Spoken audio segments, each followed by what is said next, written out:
Assalamualaikum warahmatullahi wabarakatuh. Salam sejahtera bagi kita semua. Om Swastiastu, Namo Buddhaya, salam kebajikan, Rahayu. Yang saya hormati Menteri Keuangan Ibu Sri Mulyani, Menteri Agama Bapak Yakut Kholil Qomas, Ibu dan Bapak Kepala Pemerintah Daerah, Kepala Dinas Pendidikan, Kepala Kantor Wilayah Kemenak, Pimpinan dan Sivitas Akademika Perguruan Tinggi, Direktur Perusahaan Operator Seluler, teman-teman media. Ibu dan Bapak hadirin, seperti yang kita ketahui bersama, pandemi COVID-19 yang sudah melanda selama 1,5 tahun terakhir telah memberikan dampak yang luar biasa terhadap pelaksanaan pembelajaran di semua jenjang pendidikan. Sejak pertama kali pandemi ini melanda di Indonesia tahun lalu, kami berupaya mengambil langkah cepat untuk membantu mengurangi beban yang dialami para pelajar dan mahasiswa, pengajar, dan juga orang tua. Beberapa kebijakan dan dukungan yang kami tetapkan meliputi menyusun kurikulum darurat yang menurunkan beban siswa dan guru, sehingga guru dan siswa tidak harus selalu mencapai ketuntasan belajar dan fokus pada numerasi, literasi, dan karakter saja. Dan dua adalah relaksasi pembelanjaan dana BOS dan BOP PAUD, sehingga sekolah lebih leluasa dalam memanfaatkan dana bantuan, dan juga distribusi modul pembelajaran yang bisa dilakukan secara offline bagi daerah-daerah yang sulit melaksanakan PJJ karena masalah internet dan lain-lain. Kami juga mendengarkan keluhan dan masukan dari masyarakat terkait kebutuhan akan dukungan dari pemerintah untuk memastikan bahwa anak-anak Indonesia tetap belajar di tengah semua keterbatasan. Oleh karena itu, dengan kerjasama dan dukungan antara Kementerian Keuangan dan Kementerian Agama, Kemendikbudristek akan meresmikan lanjutan bantuan kuota data internet dan bantuan uang kuliah tunggal atau UKT tahun 2021. Izinkan saya untuk memberikan paparan singkat. Kemendikbudristek telah menyalurkan bantuan sebesar 13,2 triliun rupiah dan menerjunkan lebih dari 50.000 relawan mahasiswa dalam rangka penanganan COVID-19. Bantuan yang kami berikan ini meliputi 1. Bantuan subsidi kuota data internet dengan total anggaran 6,8 triliun, 26,8 juta penerima di tahun 2021, dan 35,6 juta penerima di tahun 2020. Kedua, bantuan uang kuliah tunggal UKT dengan total anggaran sebesar 2 triliun rupiah kepada 419.000 mahasiswa dari perguruan tinggi negeri dan swasta yang terdampak pandemi. 3. Kami berikan bantuan subsidi upah dengan total anggaran sebesar 3,7 triliun rupiah yang kami berikan kepada 2 juta pendidik dan tenaga kependidikan non-PNS. Jadi ini guru-guru honorer kita. Dan 48.000 pelaku seni budaya pun kita dukung. 4.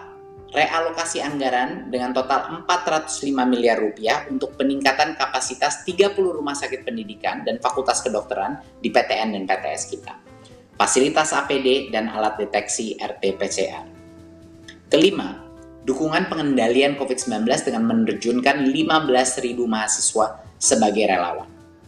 Dan melalui program Kampus Mengajar, kami memberi dukungan kepada 8.351 sekolah di 34 provinsi dengan menerjunkan 38.000 mahasiswa yang didampingi oleh 5.100 dosen dengan anggaran sebesar 353 miliar rupiah. Ini adalah semua bentuk dukungan yang telah kita laksanakan di tahun ini dan tahun sebelumnya. Selanjutnya, kita akan ada skema lanjutan bantuan dari Kemendikbudristek. Dan pada September, Oktober, dan November 2021 kami akan menyalurkan 2,3 triliun rupiah untuk lanjutan bantuan kuota data internet bagi 26,8 juta siswa, mahasiswa, guru, dan dosen. Besaran bantuan untuk peserta didik PAUD sebesar 7 GB per bulan, peserta didik jenjang pendidikan dasar dan menengah mendapatkan 10 GB per bulan, dan pendidik PAUD dan jenjang pendidikan dasar dan menengah memperoleh 12 GB, pendidik PAUD mendapatkan 12 GB per bulan. Sementara mahasiswa dan dosen memperoleh 15 GB per bulan. Satu hal yang perlu diingati ya, bahwa keseluruhan bantuan kuota di tahun 2021 tujuannya untuk mendukung proses pembelajaran. tapi kami memberikan fleksibilitas kuota umum yang bisa digunakan untuk mengakses semua laman dan aplikasi, kecuali yang diblokir oleh Kemenkominfo dan yang tercantum pada situs resmi bantuan kuota data internet.